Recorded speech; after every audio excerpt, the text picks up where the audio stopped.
तर 2029च्या निवडणुकीची घाई करण्याची गरज नाही असा सल्ला श्रीनिवास पवारांनी जय पवारांना दिलाय। जय आणि युगेंद्र दोघांची निवडणूक लढण्याची इच्छा असेल असंही ते म्हणालेत। युगेंद्र पवारांबाबत निर्णय शरद पवार घेतील असंही श्रीनिवास पवारांनी म्हटले। ओके रोहित पवार असतील किंवा जय पवार असतील यांनी जे वक्तव्य केलं की 2029 मध्ये लोकांची इच्छा आहे की जय पवारांनी उमेदवारी करावी आणि त्यालाच अनुसरून रोहित पवार म्हटले की बारामतीमध्ये सर्वपक्षीय निवडणूक 29 मध्ये पाहायला मिळेल।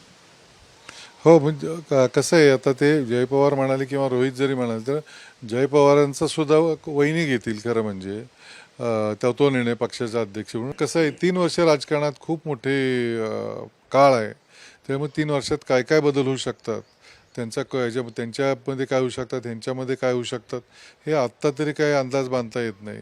त्याच्यामुळं आत्ता त्याच्याबाबत बोलणं मला योग्य वाटत नाही। आत्ताचं खरं म्हणजे लक्ष आपल्या मतदानावर द्यायला पाहिजे होतं दोघांनी, की मतदान किती होते, जास्तीत जास्त कसं करता येईल आणि जास्तीत जास्त लोक कशी पोचतील हे विषय सोडून पार 29पर्यंत जाणं जरा मला